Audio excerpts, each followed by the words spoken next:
Students, physics classes by Neeraj Sharma में आपका स्वागत है। तो आज हम बात कर रहे हैं चैप्टर नंबर 2 के एक एग्जाम्पल के बारे में। बहुत इंपॉर्टेंट एग्जाम्पल है, ठीक है। क्वेश्चंस के रूप में आता है और ये क्वेश्चंस के टॉपिक है और टॉपिक क्वेश्चंस के रूप में बना दिया है। किसके रूप में बना दिया है? क्वेश्चंस के रूप में बना दिया है। टॉपिक हटा के क्वेश्चंस बना दिया है, ठीक है।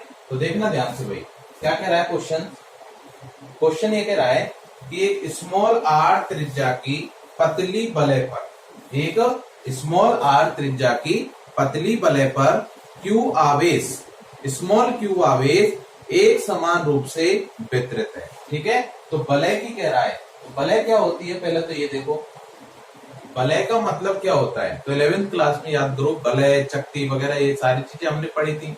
तो वलय का मतलब होता है एक चूड़ी, ठीक है, जो महिलाएं पहनती है ना। तो ये क्या हो गई? एक चूड़ी हो गई, या छल्ला जिसे हम बोलते हैं। तो वो छल्ला क्या कहलाता है? एक वलय कहलाता है, ठीक है। और अगर इसको मध्य से अगर पूर्णतः भर दिया जाए, जैसे एक रुपए का सिक्का होता है, तो वो सिक्का क्या कहलाएगा? चकती कहलाएगा। क्या कहलाएगा? चकती कहलाएगा। नहीं, यही बात सुन रहे, ठीक है। तो वलय क्या है? देखना, वलय तो ये कह रहा है कि साहब एक वलय है, तो ये लो साहब, हमने वलय मान ली, ठीक है। और इसकी त्रिज्या उसने दे रखी है हमें, ये मान लिया इसका सेंटर हो गया वलय का। क्या हो गया? एक सेंटर हो गया वलय का, ठीक है। क्वेश्चन से देख लेना किताब में, खोल के देखना किताब। और ये कह रहा है कि इसकी जो त्रिज्या है वो कैपिटल आर है। तो इसकी त्रिज्या दे रखी है हमें कितनी? कैपिटल आर त्रिज्या दे रखी है, ठीक है। आगे क्या कह रहा है कि क्यू आवेश एक समान रूप से वितरित है, यानी इस पूरी वलय पर क्यू आवेश एक समान रूप से वितरित है। इसका मतलब आवेश का जो वितरण हो रहा है वो किस पर हो रहा है? बताओ किस पर हो रहा है? वलय की किस पर होगा? क्षेत्रफल, आयतन या लंबाई? तो बताओ वलय की क्या होगी? यहाँ पर लंबाई होगी। क्या होगी? लंबाई। कहने का मतलब अगर मैं इसको यहां से काट दूं, जैसे कोई तार है, उसको वृत्ताकार तार है, अगर उसको मध्य से काट दूं किसी एक सिरे को, तो वो अगर उसको खींच के देखें तो वो कैसा नजर आएगा? हमें तार नजर आएगा। कैसा नजर आएगा? तार नजर आएगा, जिसको हम रेखा तत्व बोलते हैं। क्या बोलते हैं? रेखी। क्लियर? समझ में आया? और उस पर आवेश का वितरण हो रहा है, और इस आवेश का जो मान है वो कितना है? स्मॉल क्यू आवेश है। क्लियर? ठीक है सर। हाँ जी, आगे चलते हैं। वलय की अक्ष पर केंद्र से, वलय की अक्ष, अब वलय की अक्ष कौन सी होगी वो देखो ध्यान से। वलय की अक्ष क्या होती है कि साहब ये कोई वलय है, जैसे मान चलो ये कोई वलय है, ठीक ठीक है साहब, ये कोई वलय है, और इस वलय की जो अक्ष होगी वो क्या होगी? तो अक्ष क्या होती है? मैंने क्या बोला था कि किसी वस्तु के तल, तो तल कौन सा हो गया? वलय को ऐसे ऐसे पटकेंगे, है ना, और ये क्या हो गया? इसका तल हो गया, ठीक है। अब इसके केंद्र से लंबवत जाने वाली जो रेखा होगी, बात समझ में आई या नहीं है? है ना। तो केंद्र से लंबवत जाने वाली जो रेखा है वो क्या कहलाती है? इसकी अक्ष रेखा कहलाती है। तो देखो ध्यान से, केंद्र से, यानी वलय कैसे रखी हुई है? यहाँ पर इस प्रकार रखी हुई है, ठीक है। तो इसके केंद्र से, सेंटर से, और इसके लंबवत, तो लंबवत कैसे जाएगी? इसके लंबवत ऐसे जाएगी, तो ये कहलाती है अक्ष रेखा। तो वलय की अक्ष क्या हो गई? ये रेखा हो गई, ठीक है साहब, अक्ष रेखा। और सेंटर से बात कर रहा है वो, ठीक है। तो ये क्या कह रहा है? केंद्र से x दूरी पर, तो स्मॉल x दूरी पर, मान लिया इस सेंटर से स्मॉल x दूरी पर और कोई बिंदु P स्थित है। अब वो बिंदु P देख लो, ये रहा साहब, मान लिया ये रहा, ठीक है साहब। कितनी दूरी पर है? x दूरी पर है। क्लियर? जैसे क्वेश्चन कहता जा रहा है वैसे करते जा रहे हैं हम। स्थित बिंदु पर विद्युत क्षेत्र की तीव्रता ज्ञात कीजिए, यानी इस बिंदु P पर हमें विद्युत क्षेत्र की तीव्रता ज्ञात करनी है, यानी EP बराबर ज्ञात करना है। क्लियर? आगे क्या कह रहा है कि प्राप्त परिणाम की प्रतिबंध। अब प्रतिबंध की तो हम बाद में बात करेंगे, तो पहले तो हम यहाँ पर एक विद्युत क्षेत्र की तीव्रता निकालते हैं कि इस बिंदु P पर विद्युत क्षेत्र का जो मान होगा वो कितना होगा। बात क्लियर होगी, है ना? सबकी समझ में आया होगा अच्छे से, ठीक है। तो हमने क्या देखा यहाँ पर, क्वेश्चन ने क्या कहा कि वलय है आर त्रिज्या की, और ये एक समान रूप से इस पर आवेश का वितरण हो रहा है, और आवेश जो है वो कितना है? टोटल स्मॉल क्यू है, आर इसकी त्रिज्या हो गई, इसके केंद्र से अक्ष रेखा पर स्मॉल एक्स दूरी पर एक बिंदु P स्थित है, इस बिंदु P पर विद्युत क्षेत्र का मान ज्ञात कीजिए। तो क्वेश्चन अच्छे से समझ में आ गया होगा सबके। क्लियर है भाई? ठीक है, तो चलते भाई आगे, क्या कह रहा है क्वेश्चन, सुनना ध्यान से अब। हाँ भाई देखना, तो हमें इस बिंदु P पर विद्युत क्षेत्र की तीव्रता ज्ञात करनी है। तो पहले ये बताओ कि ये जो आवेश दे रखा है, याद करो कि किसी बिंदु आवेश के कारण, जैसे मान चलो ये कोई प्लस Q आवेश है और इस बिंदु आवेश के कारण किसी बिंदु पर P पर विद्युत क्षेत्र की जो तीव्रता होती है, इसका मान कितना होता है। तो EP बराबर कितना होता है भाई, यहां से यहां तक की दूरी नाप लेते हैं, कितनी R है, तो दूरी का कितना होता है KQ/R² होता है। यही होती है विद्युत क्षेत्र तीव्रता, है ना, किसी बिंदु आवेश के कारण। इस पर डिपेंड करता है, इस आवेश पर डिपेंड करता है, इस परीक्षण आवेश पर डिपेंड नहीं करता है, यहाँ पर जो हम मानते हैं। क्लियर है, तो क्षेत्र की तीव्रता डिपेंड करती है इस आवेश पर। ठीक है भाई, तो यहां से हम देखें कि सब ये जो आवेश है इसका मान कितना है। ठीक है, तो यहां पर अगर मैं देखूं तो यहां आवेश का जो वितरण हो रहा है वो किसी लंबाई पर हो रहा है, किसी लंबाई पर हो रहा है। आवेश का वितरण किस पर हो रहा है, लंबाई पर हो रहा है। ठीक है, तो हमें एक पर्टिकुलर आवेश नहीं दे रखा, हमें क्या दे रखा है, Q आवेश टोटल दे रखा है और इसका वितरण कर रखा है छोटे छोटे अल्पांशों में। नहीं, ये बात समझ में है ना।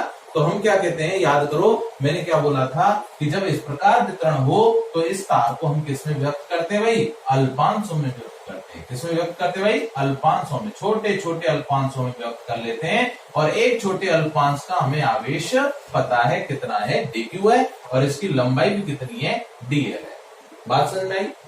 तो इसका पृष्ठ सॉरी इसका क्या, कौन सा, रेखीय आवेश घनत्व हमें पता हो जाएगा कि लैम्बडा बराबर क्या हो जाएगा, dq/dl हो जाएगा। तो यहां से dl का जो मान आएगा, dq का जो मान आएगा वो कितना आ जाएगा, लैम्बडा इंटू dl आ जाएगा। नहीं, यही बात समझ, बोलो क्लियर है ना। तो इसका मतलब dq हम निकाल लेंगे, dq, तो इस dq के कारण इस P पर क्षेत्र की तीव्रता हम ज्ञात कर लें, और जो इसके कारण आएगी वही सभी dq dq dq dq dq dq dq, ठीक है, तो सभी अल्पांशों के कारण इस बिंदु पर आ जाएगी। उन सब का हम क्या कर देंगे, योग कर देंगे, तो अपने पास टोटल आवेश के कारण विद्युत क्षेत्र की तीव्रता ज्ञात हो जाएगी। बात क्लियर हो गई, समझ में आया अच्छे से, देखना ध्यान से।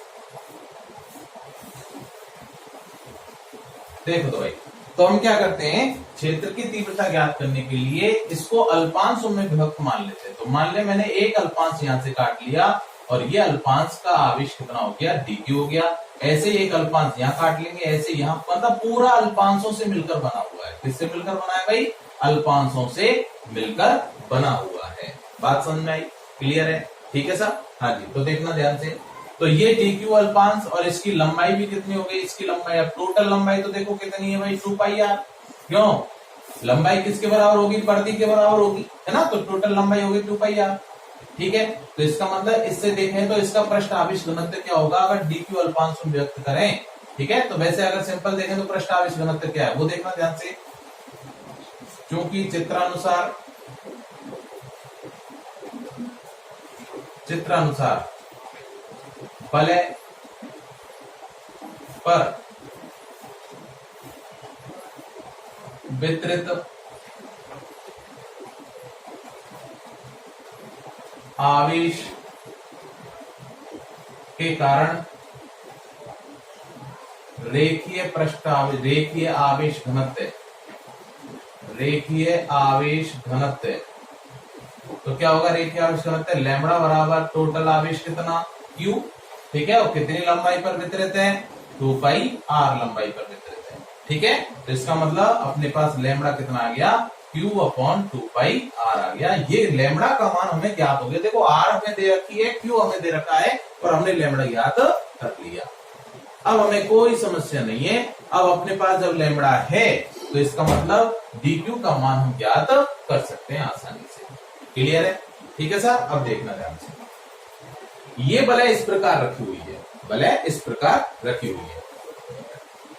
ठीक है, जैसे मान चलो ये कोई वलय है, मान के चले ये कोई वलय है। ठीक है, अब ये वलय इस प्रकार रखी हुई है।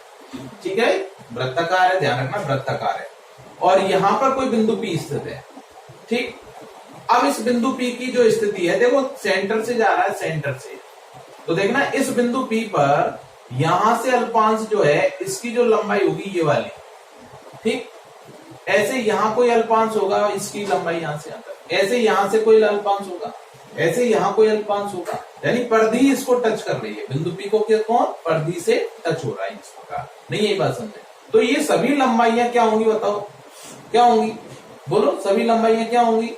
क्या है? ये वलय है, वृत्त है ना, और इसके केंद्र से एक अक्ष रेखा जा रही है। तो इस अक्ष रेखा से यहां से यहां तक की लंबाई, यहां से यहां तक की लंबाई, यहां से यहां तक की लंबाई, ये सारी लंबाइयां क्या होंगी? आपस में बराबर होंगी। बात समझ में आई? क्लियर है ना? तो ये सभी की सभी लंबाइयां क्या होंगी? यहां से बिंदु P पर क्या होंगी? बराबर होंगी। ठीक है साहब? तो देखना ध्यान से। तो इसका मतलब यहां से अगर मैं देखूं तो इस बिंदु P पर इस प्रकार रेखा देखें, ठीक है? तो इसका मतलब इस dq आवेश के कारण इस बिंदु P पर क्षेत्र की तीव्रता किधर होगी? तो बताओ, परीक्षण आवेश की कल्पना कर लें, dq q0। तो इस dq प्लस है और इस dq के कारण P पर कैसा बल लगेगा? प्रतिकर्षण। तो इसका मतलब इस बिंदु P किधर जाएगा? बताओ भाई, इस दिशा में जाएगा। बोलो ये बात समझ में आई क्या? अरे देखो ध्यान से, है ना? तो इसका मतलब इसको मैं दे देता हूं यहां से यहां तक क्या कि इस विद्युत क्षेत्र की तीव्रता को मैंने क्या दे दिया? DE1 वेक्टर दे दिया। बोलो ये बात समझ में आई क्या? है ना? ऐसे अगर मान चलो यहां से इस अल्पांश की मैं चर्चा करूं तो इस अल्पांश से अगर इस पर क्या डाल, देखो यहां से यहां तक की दूरी अगर हम मान ले ऐसे इस प्रकार, तो देखो इस अल्पांश के कारण इस पर क्या लगेगा? प्रतिकर्षण बल लगेगा। और वो किधर होगी दिशा क्षेत्र की तीव्रता की? वो इधर होगी। तो ये हो गई DE2 वेक्टर। बोलो बात क्लियर है ना? अब एक चीज देखो, ये R दूरी है यहां से यहां तक की और ये भी R है। तो जब दोनों भुजाएं बराबर तो इनके संगत कोण भी क्या होंगे? ये दोनों बराबर होंगे, ये थीटा और ये भी क्या होगा? थीटा होगा। तो इसका मतलब ये भी थीटा और ये भी थीटा। बोलो ये बात समझ में आई क्या? अरे सबके समझ में आया? यहां तक कोई समस्या नहीं होनी चाहिए, ठीक है? अब देखो ध्यान से, गौर से देखना भाई, कि ये दूरी R है और ये दूरी क्या है? X। ठीक, तो इसका मतलब ये दूरी हम नहीं निकाल सकते क्या? देखना, समकोण त्रिभुज बन रहा है। कैसा बन रहा है? समकोण त्रिभुज बन रहा है। तो इसका मतलब ये कौन सी भुजा होगी? लंब, और ये क्या होगा? आधार। तो कर्ण क्या होगा? बताओ कर्ण क्या होगा यहां से यहां तक का? बोलो क्या होगा? बोलो, आधार का स्क्वायर प्लस लंब का स्क्वायर। इसका मतलब ये हो जाएगा R² प्लस x² का अंडर रूट। नहीं ये बात समझ में? ऐसे ये वाली दूरी भी कितनी होगी भाई? Under root R² plus x²। बोलो क्लियर है ना? तो लिख लेते हैं यहां पर, देखना ध्यान से। पुनः बलय, आवेशित बलय, आवेशित बलय के कारण बिंदु P पर विद्युत क्षेत्र की तीव्रता ज्ञात करने के लिए हाँ जी, वलय को छोटे छोटे अल्पांशों में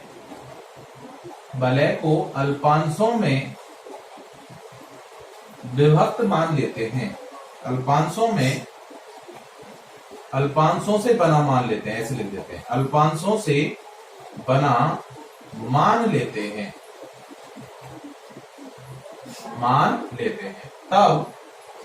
तब चित्र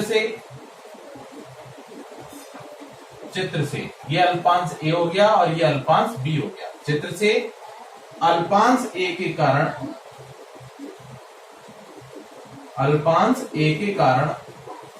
A पर आवेश dq के कारण बिंदु P पर विद्युत क्षेत्र की तीव्रता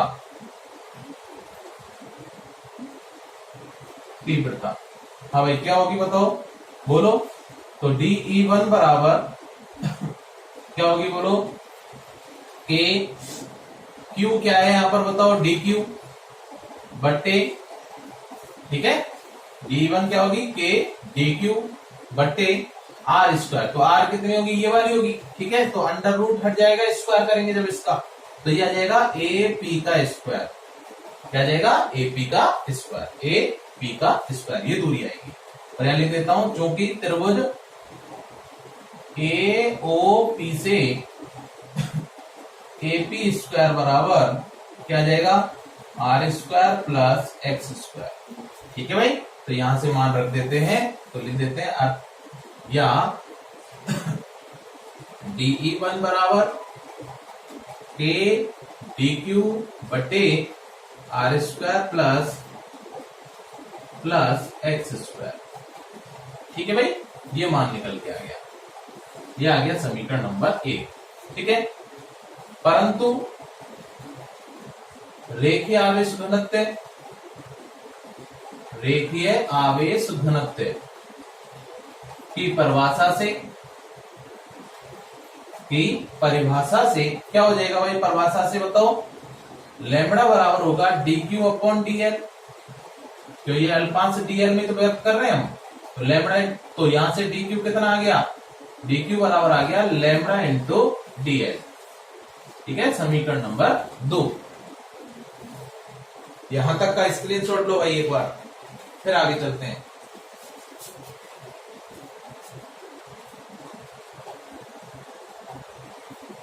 हाँ जी, हो गया, चलो मिटाते हैं यहां से, तो ये वाली स्टेप मिटा देता हूं, यहां से यहां तक का। लैम्बडा याद रखना है भाई हमें, है ना, कि लैम्बडा क्या है। ये समीकरण 1 था, समीकरण 1। हाँ जी, देखना,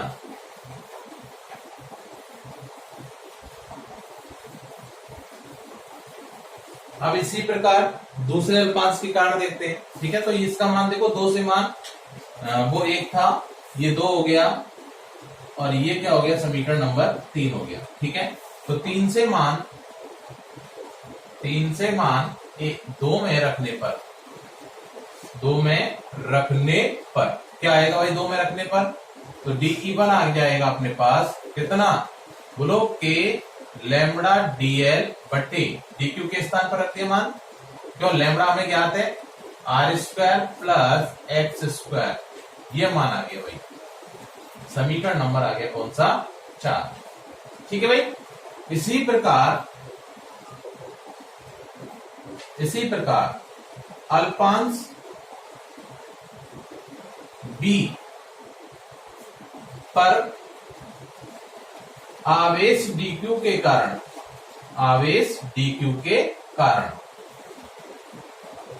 विद्युत क्षेत्र की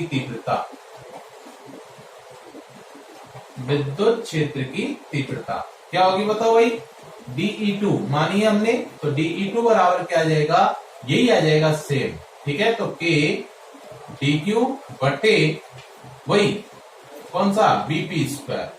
ठीक है, और हम यहां लिख देंगे चूंकि त्रिभुज, चित्र में त्रिभुज कौन सा, BOP, ये भी।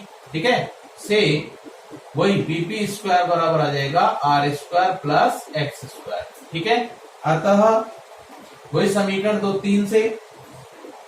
3 से क्या हो जाएगा, DE2 बराबर आ जाएगा K लैम्बडा DL बट्टे कितना आ गया भाई, बोलो R square plus X square. ठीक है, ये समीकरण आ गया 5। ठीक है, तो यहां से क्या पता चल रहा है, समीकरण 4 व 5 से, समीकरण 4 व 5 से स्पष्ट है, 5 से स्पष्ट है, क्या स्पष्ट है भाई, कि DE1 बराबर है DE2। ध्यान रखना, परिमाण दोनों के बराबर हैं, लेकिन अगर मैं देखूं दिशा, तो दिशा दोनों की बराबर नहीं होगी, एक की दिशा इधर होगी, एक की दिशा इधर होगी। क्लियर है, तो मैं परिमाण के रूप में लिख रहा हूं, वेक्टर के रूप में नहीं लिख रहा, ध्यान रखना। तो बराबर इसका मान कितना हो गया, K लैम्बडा DL बट्टे R square plus X square. ठीक है, तो इस प्रकार सभी, तो ये आ गया समीकरण नंबर 6। तो पहले यहां तक का कंप्लीट स्क्रीनशॉट लो, फिर भाई आगे चलते हैं भाई। ये मिटा देता हूं इधर से,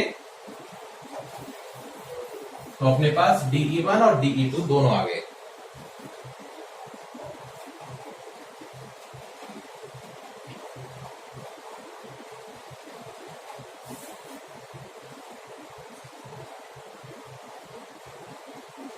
हाँ जी, हो गया। अब एक चीज सुनो मेरी, तो देखना भाई क्या चीज आई अपने पास निकल के कि ये DQ अल्पांश, ये DQ अल्पांश, ये DQ अल्पांश, यहाँ DQ अल्पांश, यहाँ DQ अल्पांश, यहाँ DQ अल्पांश, यहाँ DQ अल्पांश, मतलब टोटल DQ अल्पांशों से मान निकल रहा है। तो एक DQ अल्पांश से जो इस बिंदु P पर जो मान आया विद्युत क्षेत्र तीव्रता का, वो कितना आया, इतना आया। ऐसे दूसरे अल्पांश के कारण भी इतना ही आया। ऐसे इधर से अगर देखो मैं यहाँ से अल्पांश काटूं यहाँ से, तो इसके कारण भी कितना आएगा, वो यही आएगा मान तो यही आएगा निकल के, है ना। तो सबके कारण जो मान आएगा वो सब अल्पांशों के कारण क्या आ रहा है, यही आ रहा है, एक समान रूप से आ रहा है, ठीक है। तो क्यों ना मैं किसी एक अल्पांश का क्या कर दूं, समाकलन। अरे बोलो कि अगर मैं इस DQ अल्पांश कारण इस विद्युत क्षेत्र तीव्रता जो बिंदु P पर क्षेत्र तीव्रता है, अगर इस पूरे का अगर मैं समाकलन कर दूं तो मतलब टोटल आवेश के कारण आ जाएगा, नहीं आ जाएगा, बोलो।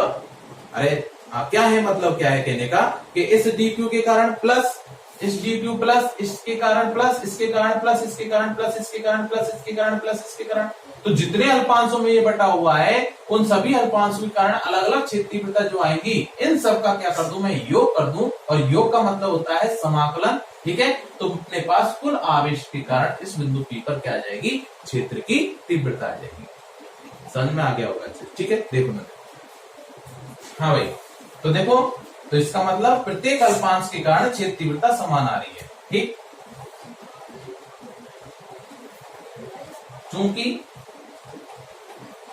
क्योंकि बलय जो दे रखी है अपनी, है ना, बलय जो दे रखी है कि प्रत्येक बलय में, है ना, बलय के प्रत्येक अल्पांश से, बलय के, क्योंकि बलय के प्रत्येक अल्पांश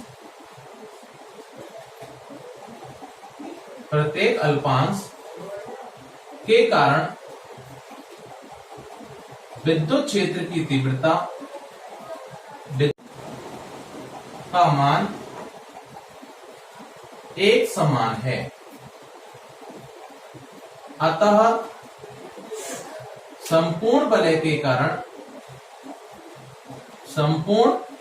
कारण बिंदु P पर विद्युत क्षेत्र की तीव्रता सभी के योग के बराबर होगी, सभी के योग के बराबर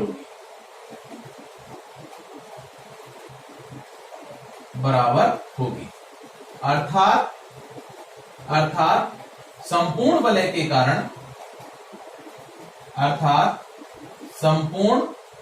के कारण P पर विद्युत क्षेत्र की तीव्रता, हाँ जी, क्या होगी देखना ध्यान से। तो क्या करते हैं भाई, किसी एक का समाकलन करते हैं। तो ये मिटा देता हूं मैं यहां से, एक बार और स्क्रीनशॉट अगर जिसने नहीं लिया हो वो ले सकता है इसका भाई। हाँ जी, मिटा देता हूं।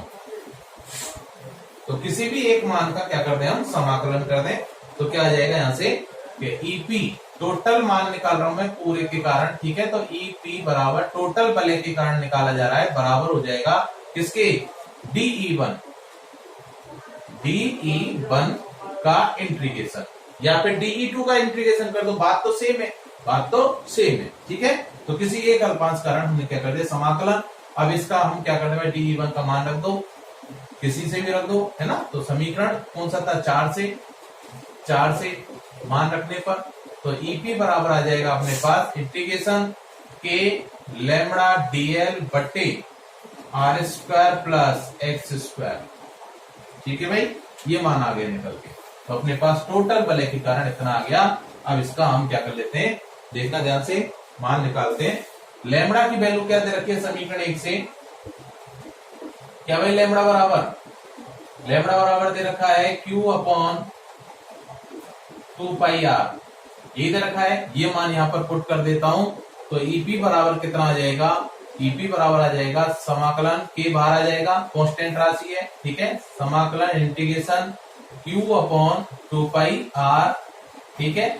आगे क्या बचा, DL बटे नीचे बचा R² प्लस X², ठीक है भाई। तो क्या आ जाएगा यहाँ से, या ईपी बराबर आ जाएगा के बाहर आ जाएगा, ठीक है, क्यू कांस्टेंट है ये भी बाहर आ जाएगा, टोटल मान है बटे 2 पाई। अब देखो आर कांस्टेंट है या कैपिटल आर कांस्टेंट है, और एक्स भी क्या दे रखी है हमें, दे रखा है कि इतनी दूरी है, फिक्स दूरी दे रखी होगी, ठीक है।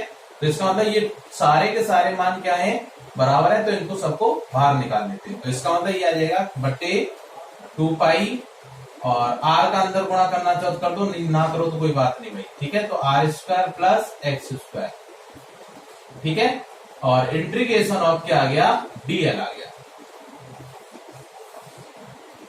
समीकरण नंबर आ गया कौन सा, नेक्स्ट बताओ कौन सा समीकरण था भाई, 6 हो गया, 7 ले लेते हैं इसको, ठीक है। हाँ जी, क्या होगा देखना ध्यान से,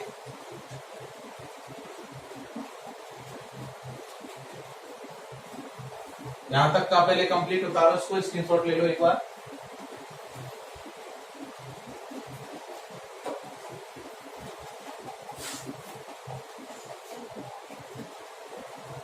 हाँ भाई, ये बात यहां तक कंप्लीट समझ में आ गई ना सबके, कोई समस्या नहीं है ना। अब देखो सर, हमने यहाँ पर थोड़ी सी मिस्टेक करके चला हूं, मैं यहाँ पर क्या जब करके चला हूं भाई, थोड़ी सी मिस्टेक करके चला हूं। अब वो मिस्टेक क्यों की है, जिससे कि आगे चल के आपको ये बात अच्छे से समझ में आ जाए, ठीक है। अब एक चीज देखो, मैंने एक बात कही थी आप लोगों से, क्या कि सब सदिश राशियों में, अब देखो DE1 की दिशा अलग है, DE2 की दिशा अलग है या नहीं है, सबकी दिशा अलग है। और सदिश राशियों में हम डायरेक्ट सभी का योग नहीं कर सकते, सभी का डायरेक्ट योग नहीं कर सकते, लेकिन हमने क्या किया भाई साहब, डायरेक्ट योग कर दिया। हमने क्या कर दिया, डायरेक्ट योग कर दिया, जो कि गलत है, नहीं होना चाहिए। बात समझ में आई या नहीं आई, है ना। क्या कह रहा हूं मैं, दोबारा सुनना, कि हमने यहां पर क्या किया कि DE1 plus DE2 plus DE3 plus DE4 जो है सारे मान डायरेक्ट जोड़ दिए भाई साहब, जबकि यहां सदिश राशियों में ऐसा नहीं होता। सदिश राशियों में योग कैसे होता है कि किन्हीं दो का अगर सदिश योग करना है, इन दोनों का सदिश योग करना है, तो इनके बीच का कोण हमें पता होना चाहिए। समझ में आ गया, है ना। तो इसका मतलब कि यहां पर इनको किसमें विभाजित करेंगे, जब थीटा नहीं पता हो तो किसमें, घटकों में विभाजित करेंगे, किसमें, घटकों में विभाजित करेंगे। तो घटकों में कैसे विभाजित करेंगे वो सुनना भाई ध्यान से। हाँ भाई, कैसे विभाजित करेंगे बताओ। तो क्या करें भाई, एक रेखा ऐसे इस प्रकार यहां पर लंब डाल देते हैं, ठीक है। ध्यान से सुन लेना, मैंने क्यों किया यहां पर, जिससे कि आगे चल के आपको पूरा का पूरा याद रहे, इसलिए मैंने यहां पर एक गलती करके चला हूं, ठीक है। क्लियर है ना, ये जिंदगी में नहीं बोलोगे कभी तो, ठीक है। तो देखना ध्यान से, तो DE1 का इस दिशा में घटक क्या होगा, जिसके साथ थीटा कोण बनाता है, तो क्या हो जाएगा DE2 cos थीटा, और इस दिशा में घटक DE2 sin थीटा। बोलो सही है। ऐसे DE1 का इस दिशा में घटक आ जाएगा DE1 cos थीटा, ठीक है, और इस दिशा में घटक आ जाएगा DE2 cos theta, sorry sin theta, DE1 sin theta.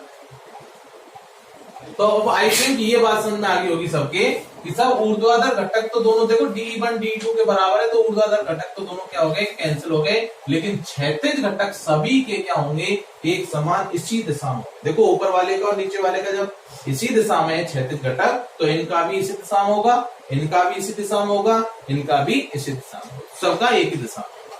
ये बात समझ में आ गई सबके, है ना। तो यहां जो मैंने लिखा है, संपूर्ण वलय के कारण पी पर विद्युत क्षेत्र की तीव्रता, है ना, इसको ध्यान से देखना। तो यहां पर क्या आ जाएगा, संपूर्ण विद्युत क्षेत्र की तीव्रता, यहां पर कोष्टक में लिख लेना, वाले लिखना चाहो क्या, चित्र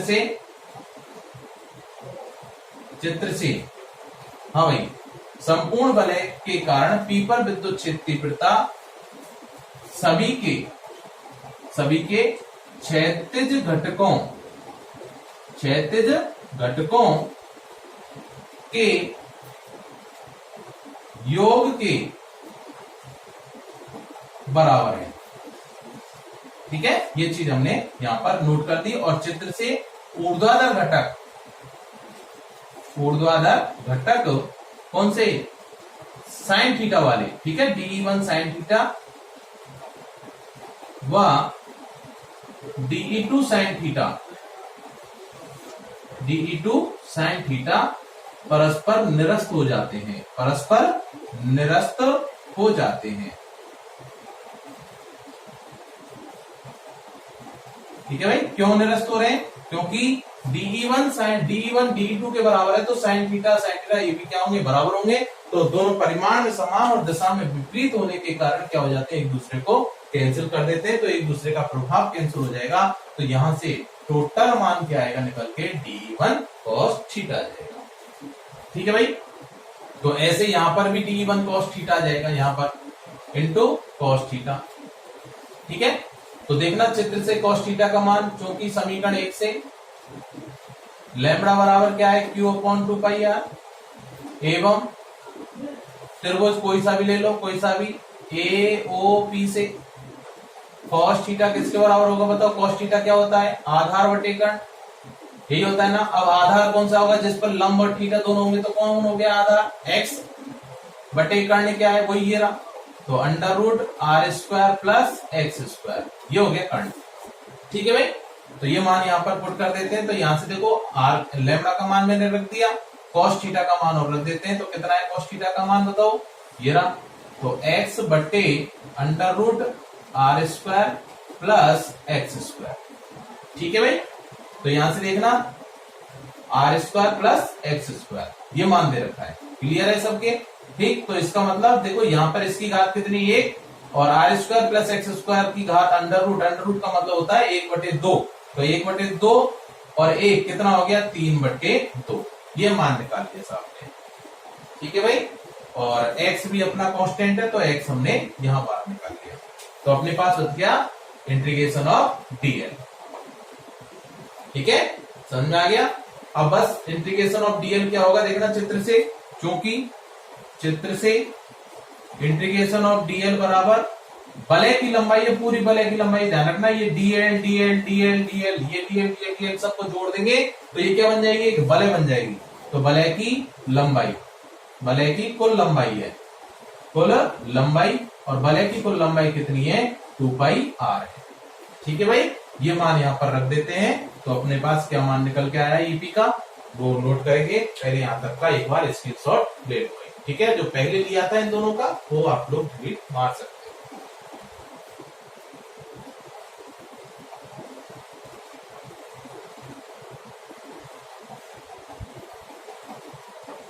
हाँ जी, हो गया। चलो मिटा देता हूं, ऊपर से मिटाता हूं ना, तो ये भी मिटा देते हैं एक बार। तो ऊपर से यहीं से स्टार्ट करता हूं। तो देखना अपने पास ये मान आया, इंटीग्रेशन ऑफ dl का मान यहां पर रखता हूं, तो क्या आता है? अतः समीकरण से क्या मान निकल के आएगा? ईपी बराबर आ जाएगा कितना? KQX इंटू 2πr बट्टे 2πr into r² plus x² की पावर 3/2, ये मान निकल के आया। देखना 2πr से 2πr गया, तो इसका मतलब क्या बच गया अपने पास? ईपी बराबर KQX बटे r² प्लस x² की पावर 3/2, ये मान निकल के आया। ठीक है, ये समीकरण नंबर आ गया 8। ठीक है, तो बिंदु P पर जो विद्युत क्षेत्रफलता आई वो कितनी आई? KQX upon r² plus x² की पावर 3/2 निकल के आई अपने पास। ठीक है, अब इसने एक प्रतिबंध और दे रखा है। क्या प्रतिबंध दे रखा है? कि यदि x ग्रेटर देन r हो, क्योंकि प्रतिबंध x greater than capital R से, तो बताओ जब x का मान R से बहुत ज्यादा होगा, तो उस कंडीशन में ये जो वैल्यू आएगी निकल के वो किसके बराबर होगी? बताओ, तब x² प्लस r² किसके लगभग बराबर होगा? बताओ, r का मान बहुत कम है x से, तो जब इसको x के साथ जोड़ूंगा तो किसके बराबर आएगा? x² के बराबर ही तो आएगा। नहीं है बात समझ में? क्लियर है ना? तो इसका मान यहां पर रख देते हैं। अतः समीकरण 8 से प्रतिबंध संतुष्ट करा देते, तो ईपी बराबर आ जाएगा KQX बटे क्या आ जाएगा? R square plus X square के स्थान पर एक्स स्क्वायर और इसकी पावर 3/2, 2 से 2 गया तो अपने पास आ गया ईपी बराबर के क्यू बटे, देखो एक्स से एक एक्स और कैंसिल कर दिया, यहाँ 3 है तो कितना बचेगा नीचे एक्स स्क्वायर बचेगा, ये आ गया। ठीक है, तो इतना मान आता है निकल के। प्रतिबंध के साथ तो ये आता है और बिना प्रतिबंध के ये मान निकल के आता है, बल के कारण अक्ष पर स्थित बिंदु पर विद्युत क्षेत्र की तीव्रता। ठीक है भाई, आगे अच्छे से समझ में, कोई समस्या किसी को नहीं होनी चाहिए, है ना। और अगर समस्या आती है तो आप लोग दोबारा से ये बात हमसे डिस्कस कर सकते हो। क्लियर है? ठीक है, तो आज के लिए इतना ही, बाकी मिलेंगे नेक्स्ट लेक्चर में। तब तक के लिए बहुत बहुत धन्यवाद।